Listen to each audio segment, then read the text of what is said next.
Year-end tax planning tips, strategies, and action steps right now on Retiring Today.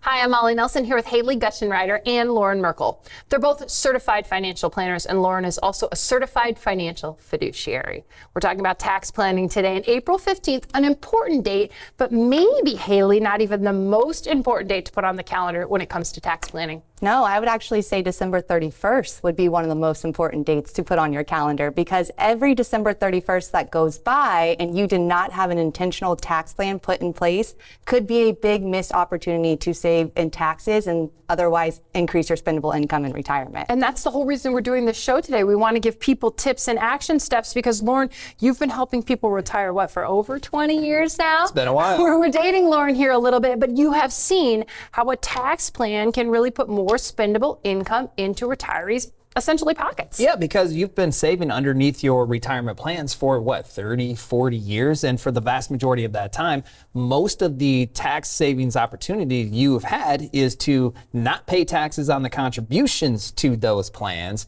But when you retire and you start taking money out, all of that contribution plus the growth you will pay taxes on. And that's where that tax bite can really come up to nip you in the proverbial. I know where I'm going. Yes. Thanks for not making me go there.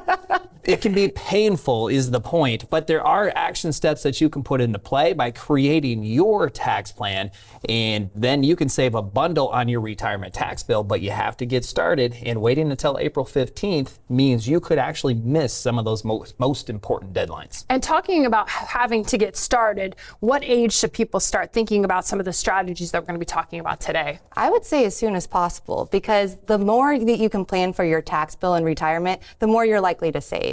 And the truth is that everybody's retirement plan, their tax plan, is going to look very situational compared or dependent on what your income looks like. So the sooner that you get started on this, the better. That's why when we meet with families, this is one of the very first things that we'll start talking about when we build out their retirement plans, because we know that you can save hundreds of thousands of dollars potentially in your retirement tax bill, and that just means more spendable income in your pocket. Okay, we promised 5 year-end tax saving strategies, so let's get right to it. Number 1, Roth conversions. People hear a lot about these, but they definitely want to make sure it's crystal clear to everybody what it is and what the advantages are. Yeah, so let's start with what is a Roth conversion. Essentially what you're doing is you're taking the money underneath your pre-tax IRA or pre-tax 401k plan, and you're shifting it over into a Roth IRA or your Roth 401k plan. Now, in the year that you make that shift, move the money from pre-tax to Roth, you will pay taxes on that amount that you move over. So you want to be very careful, you want to be very intentional, and make sure that you're moving not too much, not too little, just the right amount, if in fact a Roth conversion is right for you. Now, the benefit of doing that is once that money is underneath your Roth, it grows tax-free forever. You take it out later down the road, a qualified distribution, use it for income, use it for gifting, use it for whatever you want, and you are not taxed on any of those qualified distributions. So it can be a really powerful retirement tax bill savings strategy if you implement it the right way. And Haley, is this a year-end tax planning strategy because you have a better idea of what your income is going to be near the end of the year? Is that make a big difference on Roth conversions? Exactly. So each year your income could look very different. You know, you don't know if you're going to come into an inheritance. You may have a buyout from a severance when you left your retirement, or when you left for retirement. So it isn't a year-end decision, because that's when we will be the most accurate as far as what we predict for your taxable income to be in that year. And then that way we can fill up your tax bracket in the most effective way possible to ultimately save you in your retirement tax bill. And that's one of the strategies where the 12/31 deadline really comes into play, because if you wait until January, February, March of the next year, you could still do a conversion, but it doesn't apply to the last year. It applies in that year, that calendar year that you make that conversion. So you want to make sure it works within the year that you do it. And you don't want to wait till the very end of the year. You don't want to wait till Christmas and say, I'm giving myself a Christmas Roth conversion, because it does take some time. And most of the time we're telling the families and individuals we work with, we want to start on this paperwork no later than 12/1 to make sure that there's ample time to get it done. Because if it happens January 1st, then it's on that next calendar year, not the year you intended. Okay, great tips. So let's go to the next tax planning, year-end tax planning strategy. Number 2, realizing losses and gains. Why is this important? It's important because underneath non-IRA accounts, there are special tax laws that are not applicable to IRA accounts, in which you can sell off shares of an investment that you have appreciation, you have some gains, you're going to be taxed on those. But within almost every portfolio, no matter how good the markets have been, there are some losers underneath that portfolio. So if you can sell some of those losers and combine it with the profits that you had in some of your winners, then in fact, you can eliminate, in some cases, or decrease the overall tax bill on that take the profit strategy. So many times people set it and forget it, and that's not a bad strategy, but from a tax standpoint, if you can take some profits off the table and reallocate, that can help your overall risk in the portfolio. But you can also decrease or eliminate those taxes by selling off some of those losers and realigning your portfolio to more appropriately align with your risk as the markets go up and down. And I want to jump in here too, because I know what maybe some of you are thinking, right? We're saying sell off some losers to basically mitigate your gains, but everybody's always been taught not to sell low. Right. And so this can be an effective strategy. We are saying, hey, let's sell off some losses to mitigate the gains. But what you can do is 31 days from the sale of that losing position, you can buy back into that. So if this is a position that you are confident in that will come back up, maybe in a different environment, you can buy back that position 31 days later. Is this where capital gains tax rates come into play? And then is that part of the strategy when you're deciding how much or how little to sell off? Yeah, and that's why we say non-IRA accounts can be tax favored as opposed to pre-tax IRA accounts, because capital gains rates are anywhere between 0% all the way up to 20% based on your total income, as opposed to your ordinary income tax rates are going to be anywhere from 0 all the way up to 37%. So you could pay more at your ordinary income level, the IRA distributions, than you can the capital gains that you would have in this non-IRA account. So it's important to understand what type of tax implications you would have when you engage in this type of strategy, but it can be really effective, especially in a market environment like a 2020. In a 2020, we were really using this type of strategy because what happened in the first half of 2020, the markets went like this. But there were a whole lot of positions, a whole lot of stocks we were confident in long term, but the economic environment was as such, everything was going down. So we could take some profits, some long-term profits, and negate that tax bill with selling off some of the losers. But then after 31 days, we could buy those back. But what happened, there was 2 benefits there. One is you don't have to pay as much or any tax on the gains that you realized, but your portfolio didn't continue to go down with the market because the market just kept going back down. And after 31 days, you bought in that stock at a lower price. And then eventually the second half of the year, everything came back up, didn't pay a lot of tax or any tax on the gains, and you had a better position in the stocks that you liked long term. And is the 31 days, does this matter for the strategy? Well, I'm thinking year end here. Do you want to try to do this 32 days or more before the end of the year, or does it matter on the buyback if you did that then the following year? It wouldn't matter. Okay. So yeah, you could do the buyback on the following year. Okay, so as long as you realize those gains where they're mitigating each other before the 31st of the year, then you're fine. You can do the buyback later. Okay, so we're going to talk about year-end tax planning strategies. And we're just talking about tax planning a lot today, but a retirement is about a lot more. It's a comprehensive look. There are actually 6 essential pillars. There is a Retire Secure roadmap on your screen. This is the visual representation of the plans that the retirement planners here at Merkle Retirement Planning help families and individuals build. More tax planning tips and strategies for the end of the year next. Welcome back to Retiring Today. It's time for Your Journey, Your Questions. This is when we answer questions we've received recently during our online Journey to Retirement workshop. Here is a question we received from Thomas. Thomas wants to know, what should I do with an old annuity, Haley? Well, before you make any decisions with an old annuity, I think first we have to go back to the origin of why do you have this annuity? What purpose is this annuity serving? Is this annuity for safety? Is this for income? There's so many different types of annuities out there. And so first we want to understand, how does this fit into your original plan? Does it still serve that purpose? And if not, let's see, can we fill a void by shopping around somewhere else? So what we like to first do is understand, how does this annuity fit?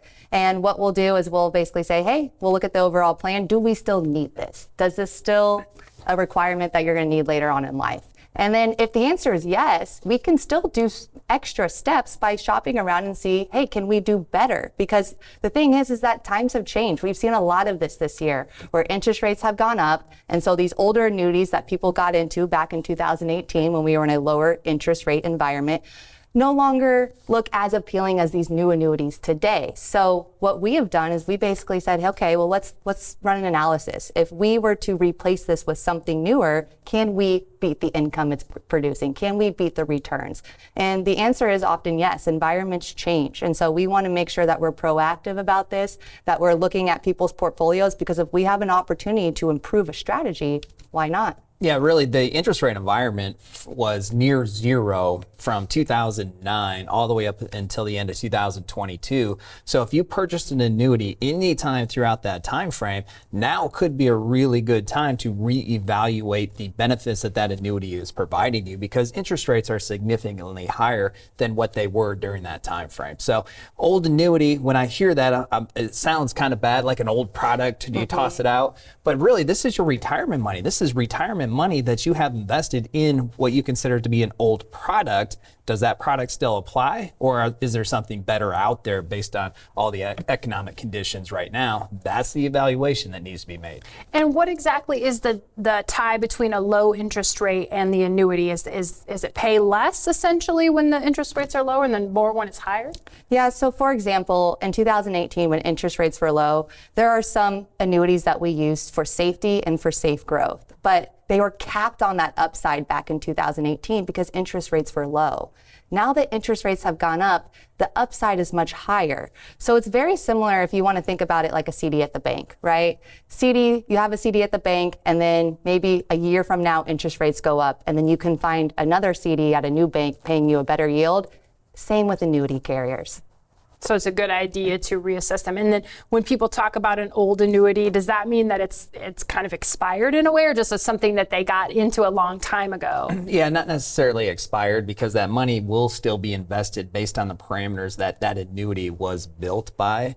So now it's a matter of, what it means is they just had it for quite some time. And now, does it still apply? Should we be looking at other options? And also we need to start with what type of annuity is it? Because there's a lot of different types of annuities.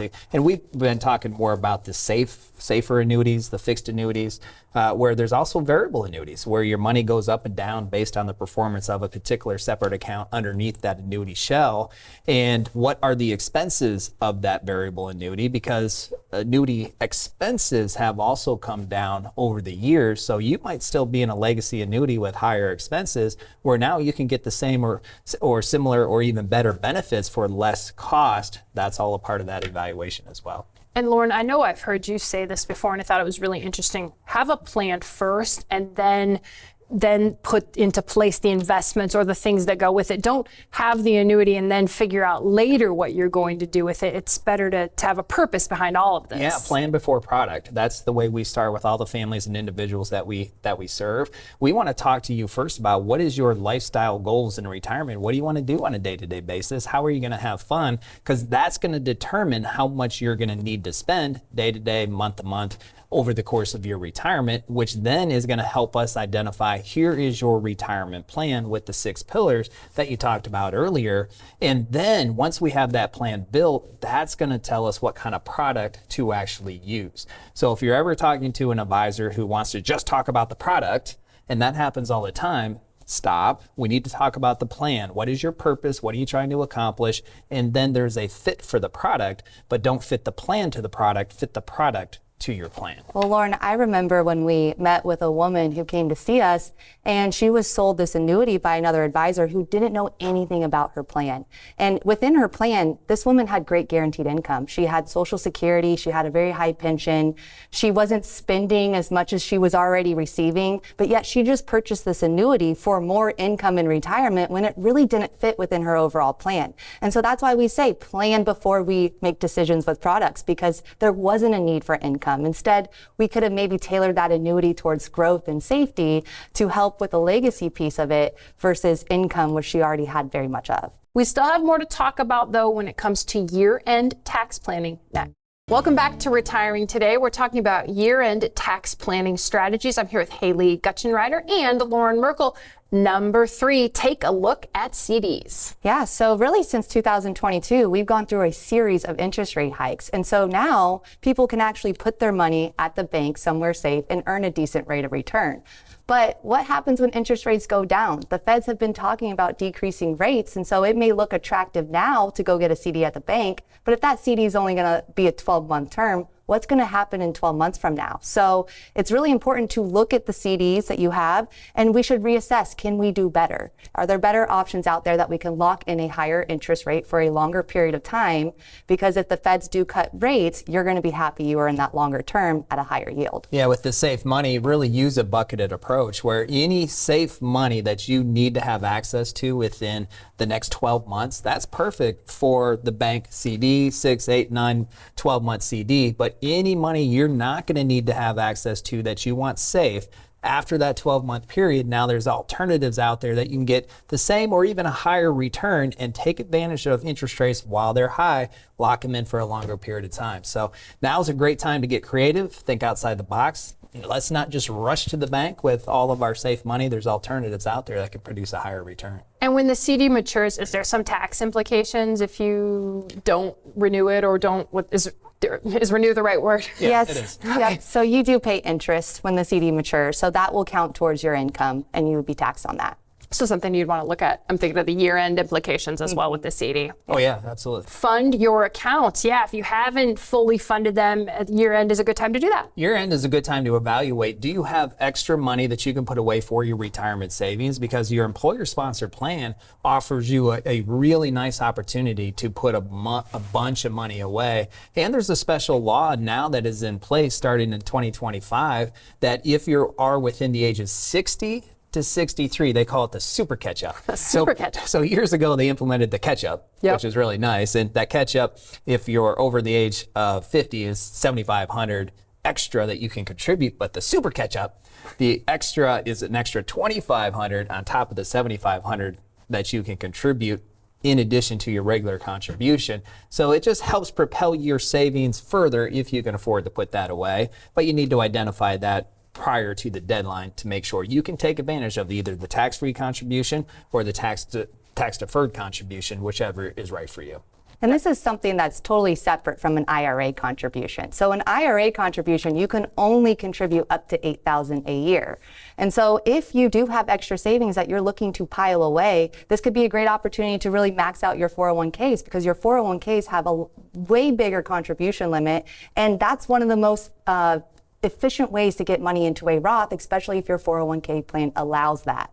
Great tip. Let's look at number 5 here, year-end tax planning tips. Review, that is, your charitable giving. What should people do? One of the most effective charitable giving strategies today, based on the tax law that is present, most people, when they file taxes, use the standard deduction in excess of 90%.